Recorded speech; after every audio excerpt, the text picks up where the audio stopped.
Welcome to the Lindsay Hadley Podcast Show. I'm coming to you from the North Shore of Oahu, where weekly I interview some of the world's most inspiring people from business, philanthropy, and entertainment. I love collecting humans, and these are some of my favorites I've found along the way. This podcast is brought to us by Capita Financial Network. Do you need help with the next steps of your financial plan? Think Capita. Capita is a financial network built around you. They have a team of financial advisors, CPAs, estate attorneys, Medicare providers, and Social Security experts to help you accomplish your financial goals. Call or schedule a complimentary consultation at 801-566-5058 or visit their website at capitafinancialnetwork.com. You can also check out their financial education podcast, The Financial Call, available on Apple, Google, Spotify, and YouTube. Hi, welcome to the Lindsay Hadley Podcast Show. Today we have Jeff Hoffman as a guest, and I'm so excited to introduce and get to meet Jeff. This is our first time meeting. I've heard incredible things about you, Jeff, from our mutual friend, Jess Larson. And as I've looked into your background, it's just awe-inspiring what you've accomplished in your life. You've got a background in business, having helped multiple companies go to billion-dollar status. And you've also spent time as a music producer, a film producer, and in addition to that, a major philanthropist. I'd love for you to share a little bit of your story. Maybe start, I know it's hard to sometimes capture our lives in a quick introduction, but love to hear how you would share a little bit who Jeff Hoffman is and how you got to where you are today. Thanks so much for coming on, Jeff. Again, Lindsay, thanks for having me. I'm really happy to be here. I'm actually a software engineer by trade, which led to only half the things I ever did. I actually grew up in the Arizona desert with a single mom who had 4 kids and 3 jobs and no money. Everything, even back then, just out of concern for my mom being stressed out and working all the time, I was kind of not that I knew the word entrepreneur, but I was a hustler. I would walk down the street, knock on doors, and ask them if there's any chores I could do for them that they'd give me a few bucks for. So I was always used to the relationship between wanting something, usually with sports equipment, and working hard to get it yourself. So even though I didn't know that was entrepreneurship, I kind of grew up that way. And in fact, when I wanted to go away to college, I went away to a college that I really wanted to go to, and I got kicked out the first day because we didn't have any money. I actually wound up doing a little startup in the basement of the college to fund my college education because otherwise I was... Wow. So you ended up in college, yeah. And then where did you head from there, getting kicked out of college? they told me I had to go home. So I went down to the basement, started a company, and I funded my whole college education. Obviously I never went home.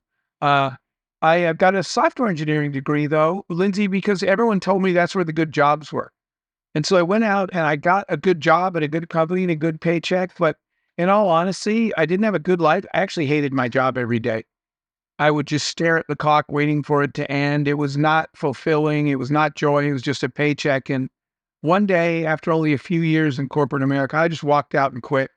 Not that I had a plan and I had no money in the bank. So now I'm broke, unemployed, with no savings account, no food in the fridge. But even that was better than looking at if my whole life was going to be in that cubicle doing that thing. I just couldn't do it. I was like, I don't know what's going to happen if I just walk out of here, but I know what's going to happen if I don't. And so that's the genesis of my entrepreneurial career. I've been doing startups my entire life since then. I've been part of 8 of them that we launched over all those years. Oh, Jeff, that is really cool what you just shared, and deep insight that a lot of times they say like the definition of insanity is doing something that we know has the same outcome, right? And expecting a different outcome.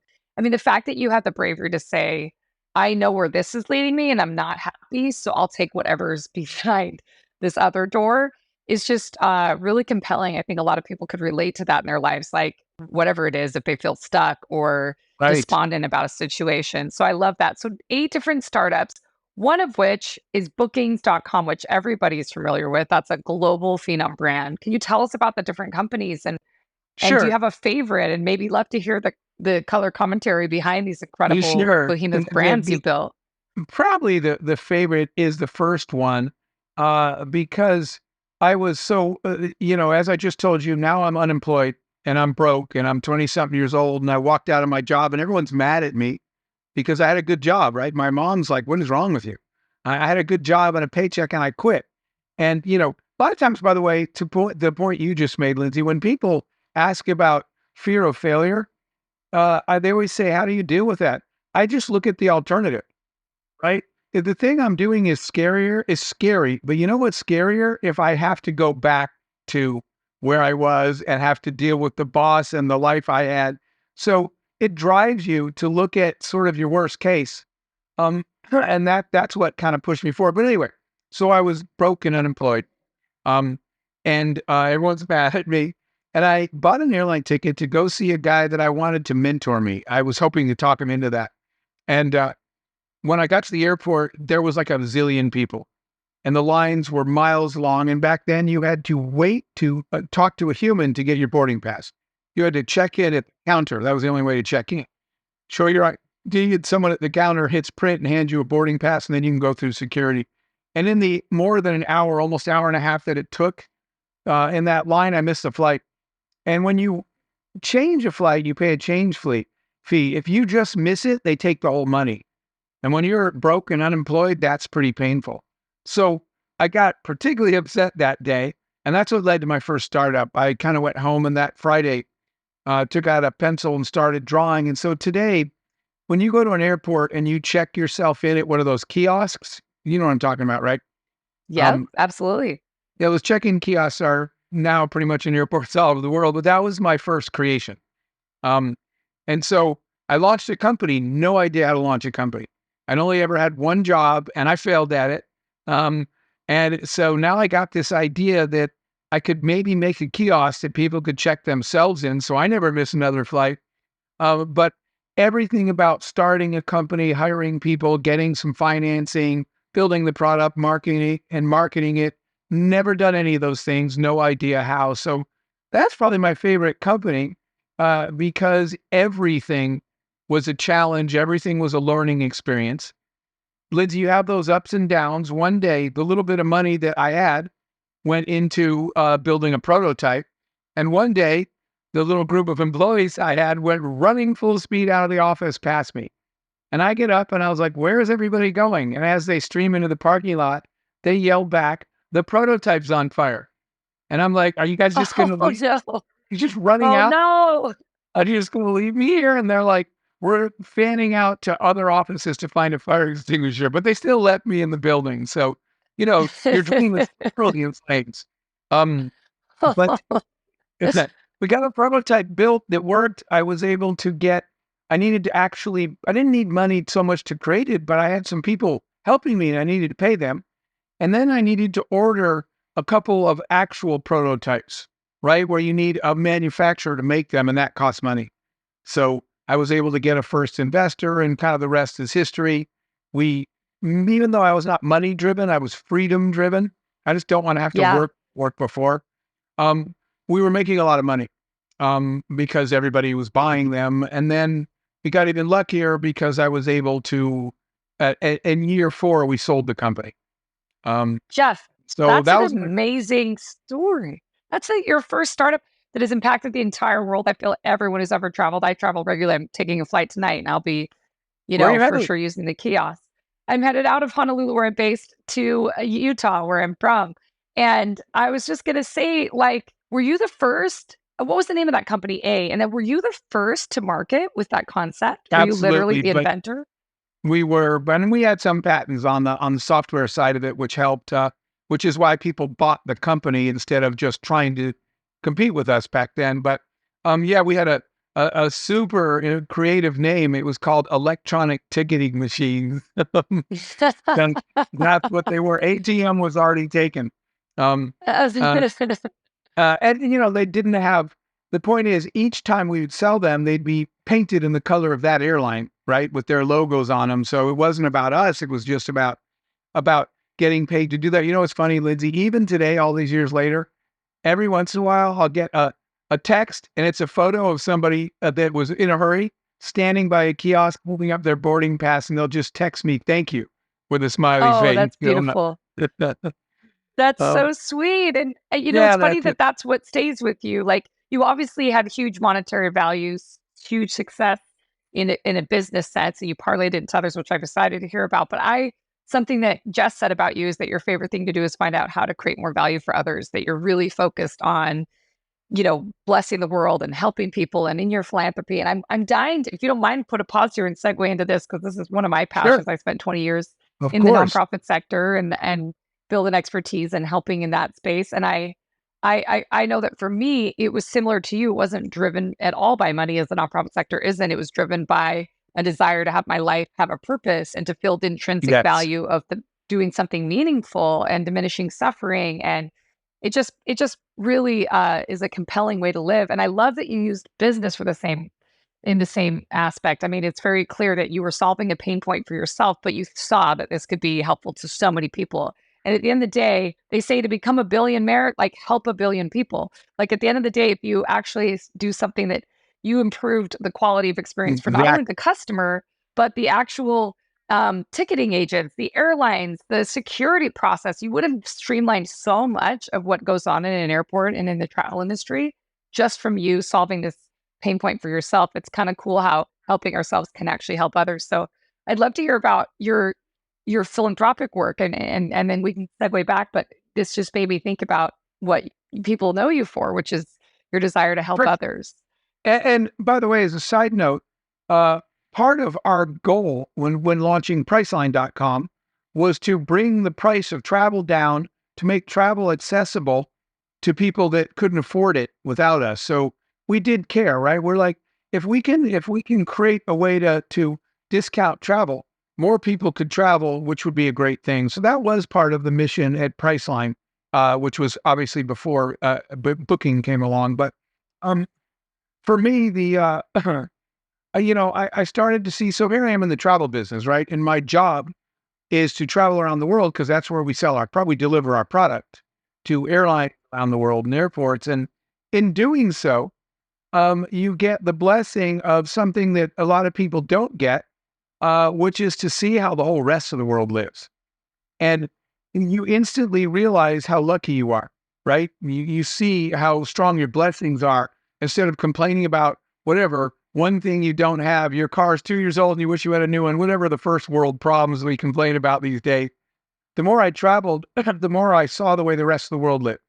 And that really kind of lit the fire for me to say, I'm out here. And to be fair, I was very blessed in my business career, even though we had some failures. But when we sold that travel tech company, again, I'm not here to talk about money, but we sold it for over $100 million when I was in my 20s. And then obviously Priceline and even ubid.com, other companies that we built became multi-billion-dollar companies. So I was well aware that there's an imbalance here. And the more I traveled, the more I thought of that. And if I may, I'll tell you the actual story that launched my philanthropy. Is that okay? Please, I'd love to hear that. The story on the news was that these two women who had bought this house were 4 months behind on their mortgage and were being evicted. And so on TV, all these women were crying because they were being kicked to the streets or back to their abusers, neither of them good choices. And I remember sitting and watching it. And Lindsay, I said something that all of us are guilty of saying. When you see a problem in the world, your first response is, man, they should help those women. They should do something. And at that moment, it was life-changing for me because at that moment, I thought, wait a minute. If everybody watching this story about these women is saying they should help those women, who's helping them? Because everyone's saying they should help them.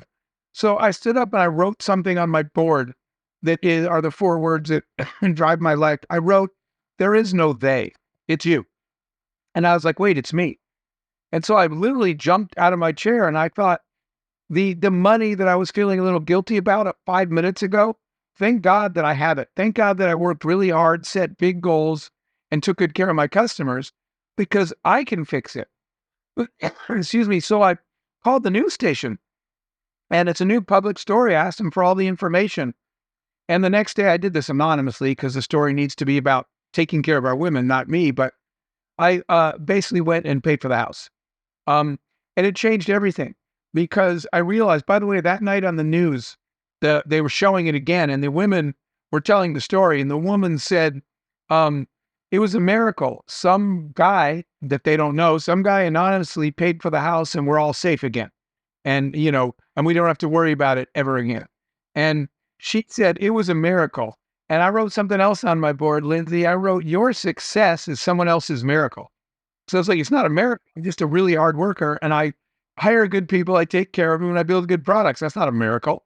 But because I did that and achieved success, I can create miracles for other people. So that's where my life changed. And that's where I was like, instead of feeling bad, the shame in life is not in making money. It's in not using your money to help other people. So that launched the philanthropic side. I was like, the harder I work and the more money we make, the more people in our community we will go out and help. And we've been doing that ever since. Oh, Jeff, those were two remarkable lines, like Instagram worthy, Twitter Well, yeah. worthy, oh, frame it on the wall.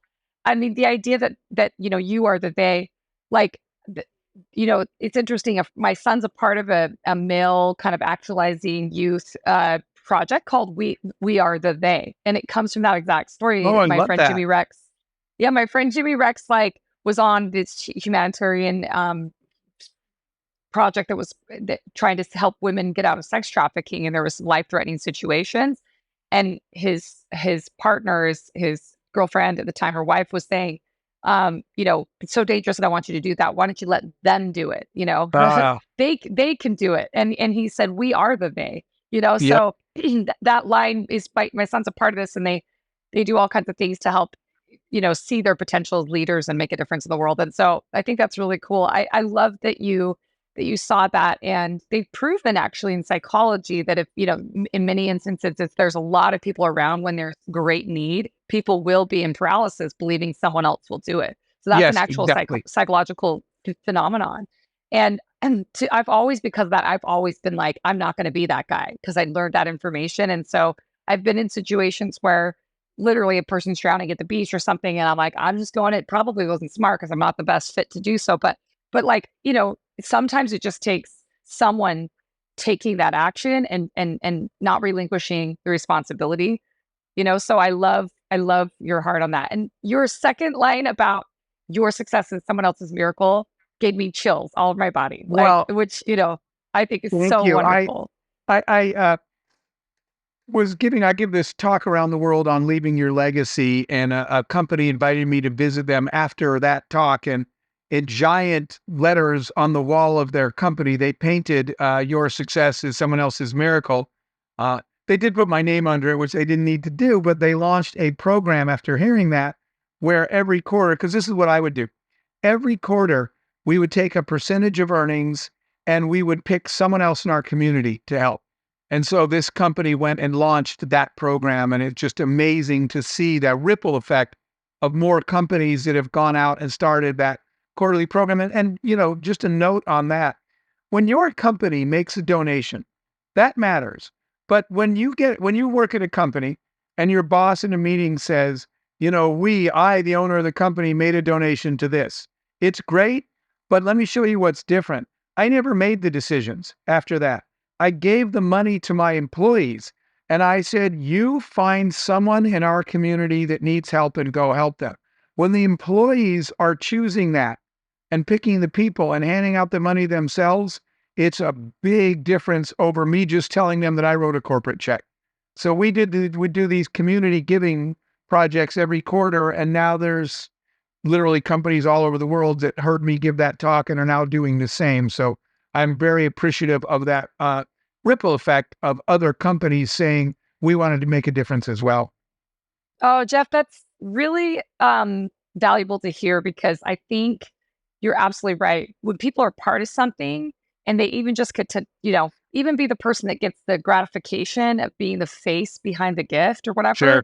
it is so intrinsically rewarding that everybody wants to do more of it. And they're going to work harder in a company like that. They realize the value they're creating in the world. They realize the miracle they're Yeah. being by being a part of the success of a company. I think that's very wise of you. I'm curious, like, so that you sold your first company, started again, was a part of seven others, one of which Priceline and Bookings.com, which has probably been, would you say to date, your largest financial Yes. success? Or you Yes, okay? indeed.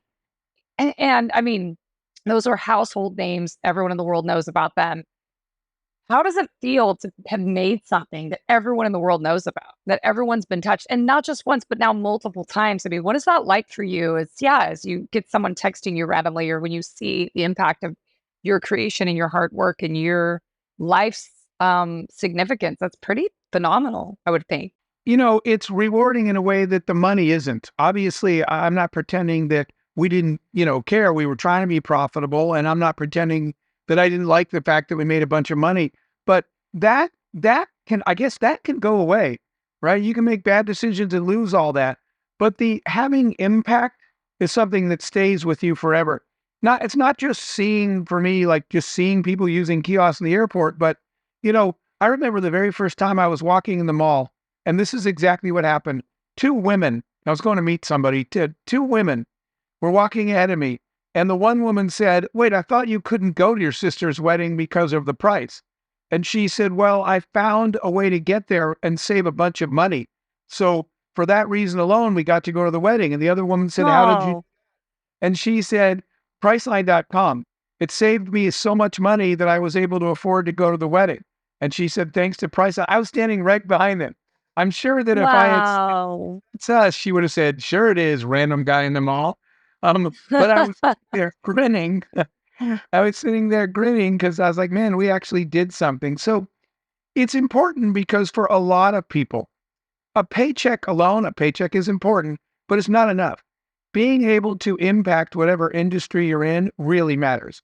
Because for the rest of your life, you get the feeling of knowing that your hard work changed something. You changed the course of your industry. And so, yeah, I'm glad you asked that because it is a big deal and it is important. And it feels really good when you did something that made a difference out there, when you can look back. I tell people all the time, we used to have in one of our nonprofits, we have a sign that says, let's go out and make a dent in history. Because it'd be nice at the end of your life to look back and said, I actually left a little mark as I went through this world. So impact matters. Absolutely, it does. And wow, what a stunning impact you've had. I'm curious what advice you give people that you meet. I mean, you're speaking to large crowds, you're on podcasts, you've got a platform, and I would imagine a lot of people, like even me, and I consider myself someone who's had the privilege of being a part of some things that were pretty Of successful course. or had some impact. But I honestly like it's no comparison. You're just like a Goliath in terms of what you've done and accomplished in your life. And I think to myself, it's got to feel for a lot of people. I know for me, it's like, man, how did he do this again and again? Emmys and Grammys and anything you touch, it's almost like you have the Midas touch. What advice would you give to somebody where it feels like, well, I'm just no Jeff Hoffman. I'm not this magical, mystical Okay. creature that everything I do is successful because it might feel out of reach with the average person as they're striving and as you said, experiencing failure and can't figure it out. And what advice do you have to for people to Sure. contextualize meteoric success? With somebody like Perfectly you. good question. Because a lot of people do feel that way until they find out that the only reason we were successful is because we had the best people. So the truth Mm. is, it's not about you anyway, right? My life changed not because I gave more orders as the CEO and told people what to do. My life changed when I realized that the key to success is to surround yourself with people smarter than you and take care of them. So you're right. When people are looking and saying, well, I'm not her or him, I can't do what they did, neither could I. The only reason I was successful is because I spent so much time. I don't spend all my time running my businesses. I spend a lot of my time hunting for rock stars and talking them into working for me.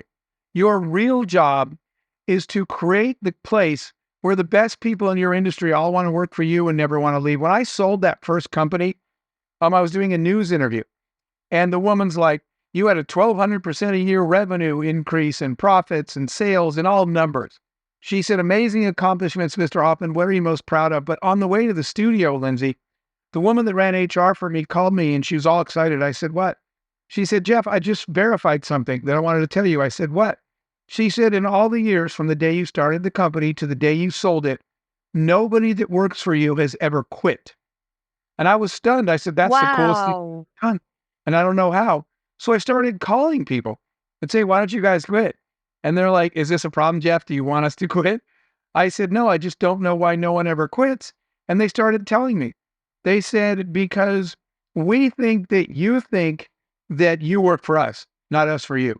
We think, and I didn't know that. I was just doing what seemed natural, but it Wow. turns out it's a servant leadership model. My job was to get really good people and then just take care of them.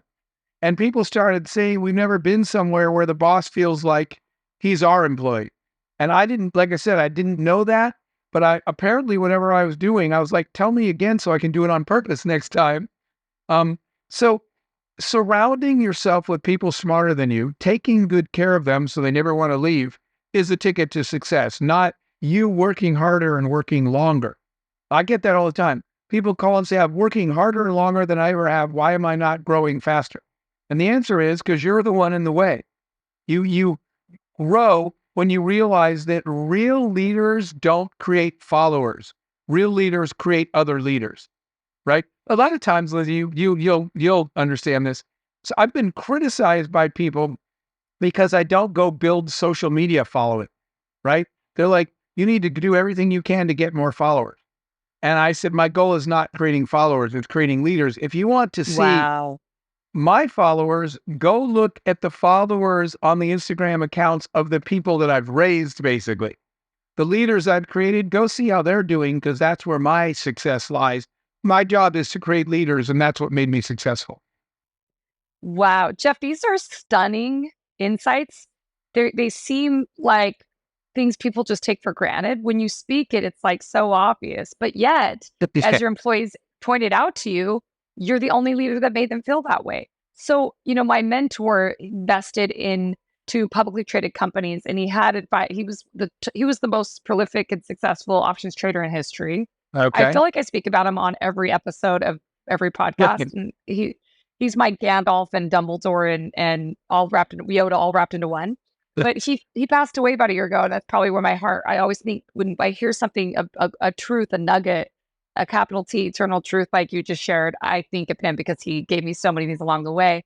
But one of the Sure. things that he did is he took a lot of these these analysts from the stock market, and he looked at leaders who had character, and qualitatively it can become quantitative in clusters. So like, how do they treat their employees? How do they treat their spouse?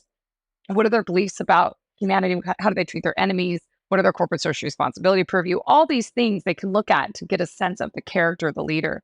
And he found in this research that only 1% of these publicly traded companies had CEOs of Wow. character. It's really low. And so you're actually quite a unicorn. Like this other centric servant leadership, people say it all day, but I'm sitting here listening to you and I feel convicted. I'm like, I could do so much better. I can do so much better. Um, I love the people that work for me and I love the people that I've worked with through my career and I do try to take care of them. But I just think, man, what I end up doing is feeling like a beast of burden and hustling more to take care of them. What if I just got behind them in a more direct, intrinsic way? Exactly. I love the idea of how you said you find rock stars and convince them to be with you.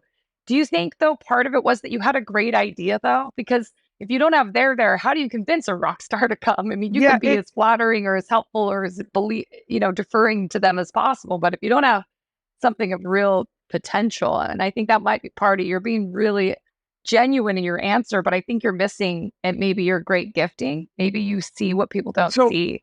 you are right because they will say, man, I'd love to help you because I like you, but your idea is not good. So you're right. So let's talk about that for a minute. The because so many, today, our nonprofit is called the Global Entrepreneurship Network that I'm the chairman of. We are now this crazy to me, Lindsay, that we built this to this, but we're on the ground in 200 countries where we Wow. teach entrepreneurship, but we don't teach it for business or money. Where it's self determination. There's people all over. Like if you go to a village in Africa, there's someone really smart there that wants to make things better for everyone in their village. They just don't know how. So we teach them how. That's my personal commitment for the rest of my life is to teach as many people as I can, whatever I know about turning an idea into a business. But it starts, you said it right, it starts with finding an idea. And what I see when I listen to entrepreneurs all over the world is typically people will say something like, hey, look, man, I invented this. I created this and Now I'm going to go sell them. And I'm like, who exactly was looking for one of those? And they say, I don't know. We'll find out when I start spending marketing money. As opposed to, here's the other way. Instead of you having some idea that you hope people like, the world is filled with problems. And I notice one of the traits of great entrepreneurs is that when everybody else is complaining about a problem and then going back to what they were doing, I mean, you have to run an hour at lunch. You have an hour at lunch. It takes 2.5. When you get back, you're upset. These idiots, they're incompetent. It shouldn't take 2.5 hours to do this. Why don't they know what they're doing? It's what everybody else does. And then they go back to what they were doing. The world's most successful entrepreneurs say, wait, what is the problem again? And they ask this question. Is this a big problem that impacts lots of people? That's me standing in an airport line and watching the line stretch an hour across the airport and thinking, is this Yeah. okay? Because everyone's in this line.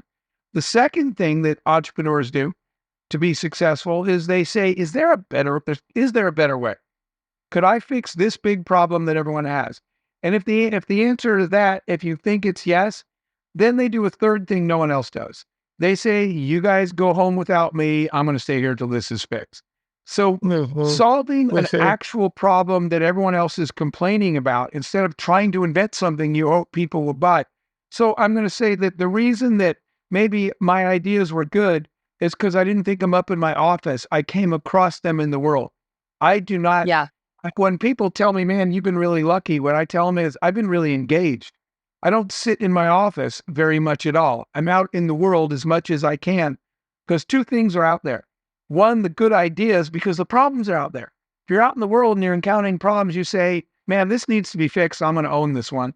And the other thing that's out there is those rock star people that you need to meet. You need to Yes. that network of people and say, don't you think this would be a great problem if we could fix it? I have an idea how. So glad you brought that up because you do have to have a real idea, but you're not going to find those in your conference room. You're going to find those That's by being out in the world. I love that. And I'm seeing this theme through your life and your way of being, Jeff. And it's so stunning to me. And it validates what I hope is true about humanity and that you're always looking externally. You're other centric. You're thinking of others. You're seeing, look at their gifts. Wow. And amplifying it and then seeing how to harness it or create leadership. You're with the entrepreneurship. How do I solve a problem everyone else is complaining about? How can I give? And there's something so abundant in your posture to the world that I find so unbelievably Well, cool. thank you. Tell That means a Yeah, lot to me coming absolutely. from you. Yeah. You're amazing. I'm so thrilled to be. I'm sitting here going, I feel like I collect people and I get really excited about people that that are really special. And you are like my mentor used this phrase, a squishy freak. And this is so fun. You like Freak that. freaks are outliers and they are people that kind of beat to their own drum, right? They're different. They're the only boss that ever made me feel like I worked for them, or they're the kind of person that invents the first ever disrupts the market of a new technology invention. Freaks are people that will do the thing nobody else will do and stay home. Everything you've described about your ethos, and oftentimes freaks, because they end up having often a lot of success for being outside of the norm and being an outlier, or their hearts get hardened from beating to their own drum, Yes. or their pride catches up with them, and the squishy ones stay soft in their hearts. So I like hunt squishy freaks. So I'm just super excited. You're going to be I like a top absolutely shelf. love that. And I Isn't like that what you fun? said about collecting people because I fundamentally believe that the quality of your life is 100% dependent upon the people in it, not the things in it. Oh, So isn't collecting that so people is true? exactly the right way to live a great life. Oh, that's so unbelievably true. And I think the older we get, the more we deeply intrinsically Yes. understand that, because the quality of interaction and the co-regulation is human critters. We are herd animals. And so when we're with other people that vibrate in a compatible, beautiful way with us Yep. energetically, everything's better. You find solutions to the resource issues, or the things you need materialize when you have that right. I feel like that's like the foundation of moving It, forward. So it's I it's love funny you this. said that because I happen to have a lot of whatever high profile successful friends, and one of my friends one day said to me, "Do you have to like win some kind of championship to be friends with you?" And I was offended. I said, "I don't care what my friends have accomplished." But I was driving home after that. It's funny because the guy that asked me that was Derek Jeter, the baseball player. Oh, And okay. Yeah. So it and I kind was of, like, that guy said that, right? He's won 5 World Series or whatever. But yeah, Derek, yeah, just because I have some friends that have been successful. But it made first I was offended, but when I was driving home, I was thinking about it, and I realized what it is that I'm attracted to a set of yes, traits and attitudes. And so by definition, those people will probably achieve whatever they put their mind to. Because I remember when I absolutely. called the next day, I said, I don't care if you never played baseball. That's not what interests me about you. But the things about you that I like are the reason that you're probably going to win the World Series. So collect kind of people around you that help you grow, that you admire and respect, and that you learn from each other. When you realize the traits you value, just what you said, as you get older, it's easier to jettison or avoid the people that just don't add anything. And it's a lot easier to identify the people that you're like, man, I want to spend more time around her because she lifts and energizes and helps me grow. So I'm glad you brought that up.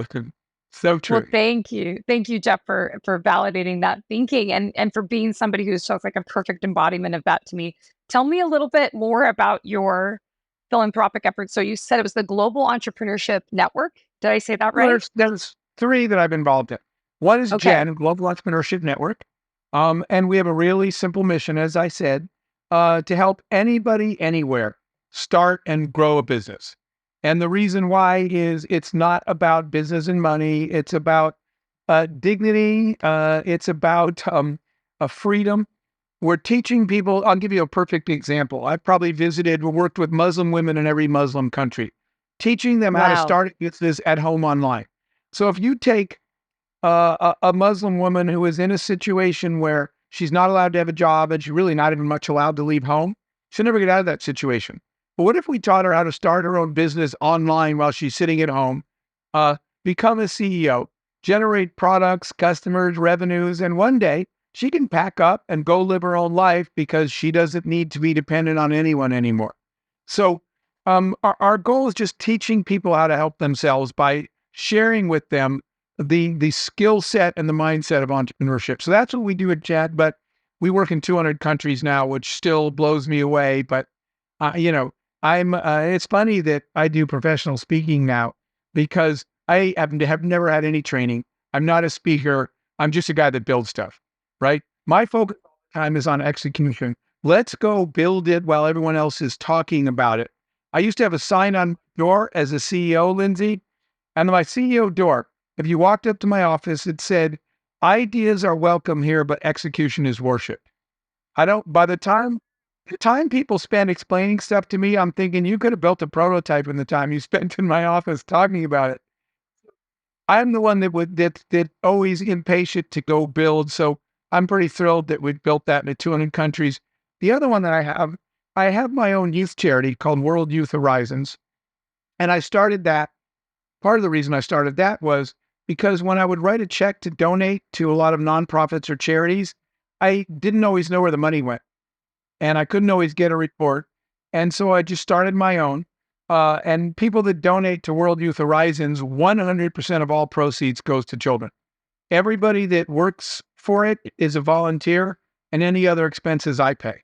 So we guarantee 100% pass through, and you can talk to the children around the world that your money went to. Go see them. We'll give you their information, and you can go see for yourself.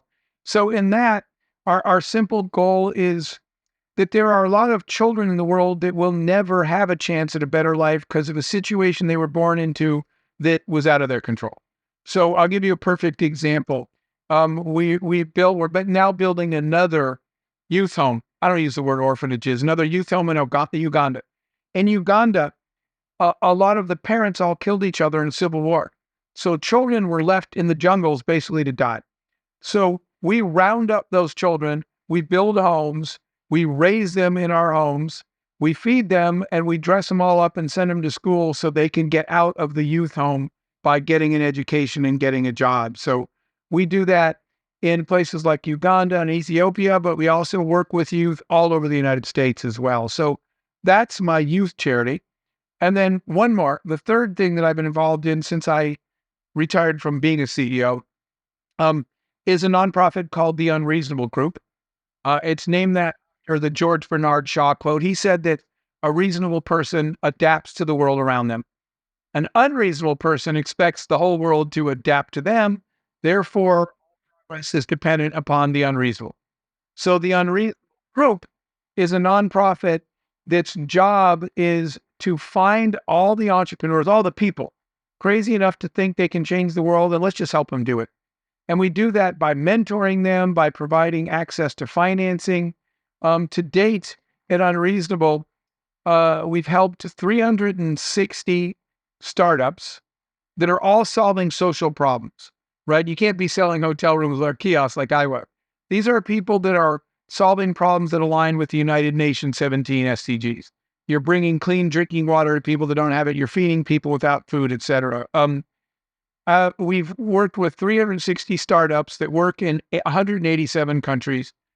Collectively have raised over $11 billion to fund social entrepreneurship.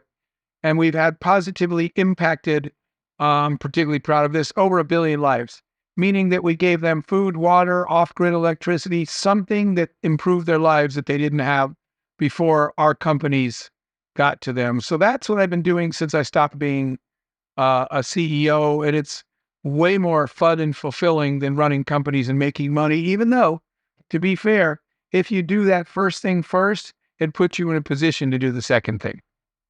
Wow, Jeff. I hope you can accomplish something with your life. It's pretty dismal. I'm listening to you go over these three philanthropic initiatives, and they feel very complementary to each other in many ways, even though they're in their own vertical. And I'd love to just touch base on each of them. So the Global Entrepreneurship Network, how can people, you said helping anyone anywhere. So like I've Yeah. got friends that have startups and businesses and ideas that are in the first world. Is this for developed world? Is this for people living under a certain level of abject poverty? Or is it literally anyone anywhere? And what are For the that services you organization, provide? Yeah. yes, for Yeah. that organization, it's anyone, anywhere. And it's GEN, GEN, Global Entrepreneurship Network, genglobal.org. And we provide everything from mentorship to access to our finance network. We provide all kinds of online content, teaching you marketing, teaching you finance. So we have a global network you have access to and tons of content on how to start a business and how to grow a business and all the things you need from how to register your business to HR to legal. So all kinds of resources open to anybody. Quick example of other kinds of things we do with a partner. We're partnered with a female-led organization called Hello Alice. They're friends of mine, but they're two amazing women that started this. And like we just announced last week, a new program. So little small business owners can get a credit card for their business because they either have bad credit or they have no credit history. And so we just announced last week, for example, a $70 million fund where you'll go apply for a $5,000 credit card, which you're not going to get because you have either bad or no credit. We will back the $5,000 with the bank and tell them to give you the credit card.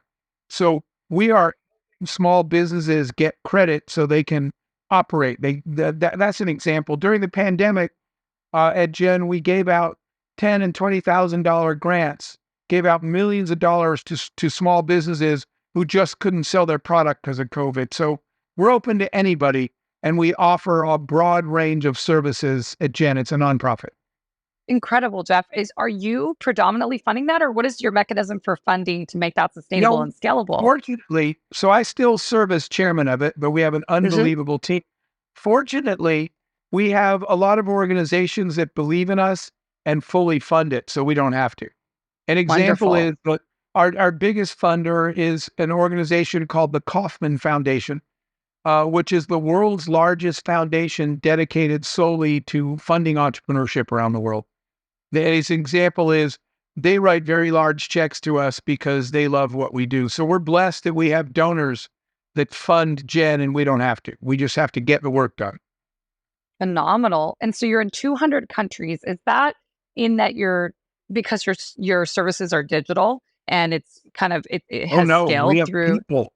We have people Okay, on the ground to help you in your country that know your culture and know your country. So we've actually built out a unbelievable. network. So we have the digital services, but we have country managers on our teams that are in all these countries that are on the ground that we tend people. Before I talked to you, I was just on the line with a young entrepreneur in Somalia, and he's asking, I need help. I have an idea. I have no idea how to build or run a business. So we have somebody in his country that we can say, go meet her and sit down with her. She lives where you live. Oh my gosh, Jeff, I can't believe you're doing this with your own time, being in this demand. I think that is so cool. And how do you decide? Because now, so you're retired from like the private sector, it sounds like. Do you have a family office now where you do a lot of investing to perpetuate some Yeah, of what you've that built? that's through, yes, that is through World Youth. So if people want to Okay, see it, worldyouthhorizons.com. But yes, everything that I do personally that I'm funding is through World Youth. And the focus, even though it's not entirely, all the charitable work I do is focused on children. So that's what's most important to me. Or maybe a broader term is I prefer to give my money to people who literally might die without it. People whose lives depend on someone else because they can't help themselves. We want to help them. So that's where our family office funding goes. incredible. So, and then do you do private sector investments to perpetuate that potential to give? Like, I'm sure you do as a family Um, office, right? Yeah, not as much anymore. Not really focused on on outside investing. We're more focused on giving away what we have, and we do have a lot of partners. There's a lot of people that have called me from a lot of places and said, "Love what you're doing. I'd like to help. Where do I write a check?" So we get a lot of, a lot of people would do an investment to bring more money in to the nonprofit, but we have a lot of people that reach out and say, and for anybody listening, you know, every additional dollar, even though I don't go out literally asking people to donate to World Youth Horizons, every dollar that comes in changes another child's life. So we do have partners that step up and say, we want to help give kids a chance at a better life in the US as well, in a lot of places, and people keep supporting the effort. So I don't run a fund, an investment fund or anything. That's not what I do for a living. Well, that's really helpful to know, Jeff. I'd love to find some time with you offline and talk about World Youth Horizons because Please. I spent 10 years working in the vulnerable children's sector. Yes, I'm Kind aware. of had this amazing opportunity to fit in uh, kind of a third party position where we've helped the sector at large, working with hundreds of organizations. And I think it's so important, and I couldn't agree with you more. If you go further upstream to most of societal ills, things like human trafficking and mental health and Yep. poverty and incarceration, and you look at many of the saddest, most tragic aspects of human suffering, it's because we neglected vulnerable children earlier upstream. And Yes. so getting kids having their basic needs met. And for me, the most we've learned this and research has indicated this, all the titular heads agree from academia that they also need permanent loving families. That because the trauma and the psychology that happens from not being in a home. And so we spent a lot of time trying to deinstitutionalize them. So I'd love to talk with you more about it because it sounds like you're Yes, please. getting action. Let's schedule that. Yeah. Yeah. Because getting them into families, right? The kind of the Yep. shift that's happening, the paradigm in the sector is that through prevention, reunification, and or adoption, we can get these kids in families. That's the best ultimate solution.